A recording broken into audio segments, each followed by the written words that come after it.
وقت برسا كل سر اكران خيادك قالوا صلاح الدين دمرتاش ورا بردان يانا اف برسا هان ايرو دنابا كردان برو پر بلاوية سبب خوجي هي جبر دادگاه ما في مروفان اوروباي او داخوازا تركيا يا ردكرنا يعني او قانونا دادگاه ما في مروفان اوروباي جبركو ما في دمرتاش هاتيه بن بكرن تركيا خواست و بريارج اورتيراكا ل دادگاه ردكر يعني ايدي ما في دمرتاش لدادگاه ما في مروفان اوروباي هات بشتراس كرن بدو ويرا دم بارتي بداخوانيه كي قوت جرك قرتين للزندانان دناب دمرتاشو في كان يكسك داغو هفالن وان انج دوزا كوباني بلز ورد بردان لي تشتا بالكيش و آكو براستي هجاندنك دنابا تركيا بگشتي ده چكر داخوانيا سروك مهب دولت باه چليبو كوتي ده قوت بردانا صلاح الدين دمرتاش دي جبو تركيا بخير با جبر بي چنده قل قوما نردكبن كو دمرتاش دمك نزيك ده ج زندانا ادرنه ورا برتان.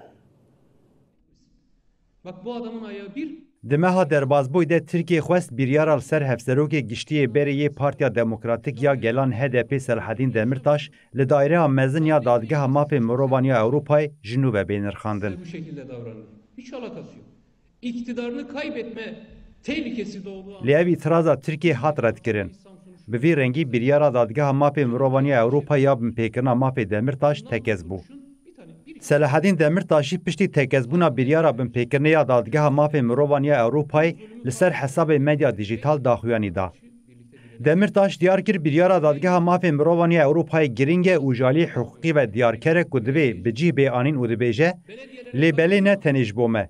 Ji bo 86 milyon welatiyên me hiqûqa xwişk û biratiyê ya navbera me ji her tiştî hêjatir e.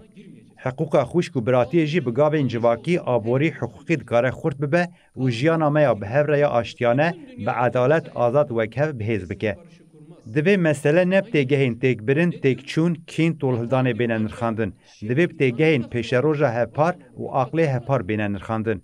Bihêviya ku her gava bê avêtin xizmetê ji aştî aramiyê re bike. Cudi'de Gabar'da operasyonda nöbette karakolda canlı verecek.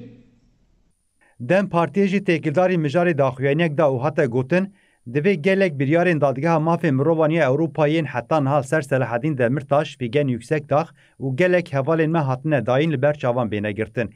Biryara herî dawiya 8 tîrmeha 2025 a dadgeha mafê mirovaniya Ewropayê ku tekez bûye li ber çava bêgirtin û bêyî derengmayînê bêne berdan. Serokê MHP Devlet Bahçeli jî derbarê mijarê de bersiva pirsên rojnamevanan da û got ayaktayken yatan leş misin davranmıyor musun bari birê Selahattin Demirtaş birêyên hiqûqî gihîştiye encamê berdana wî ji bo Tirkiye wê bi xêr be. yatan leş misin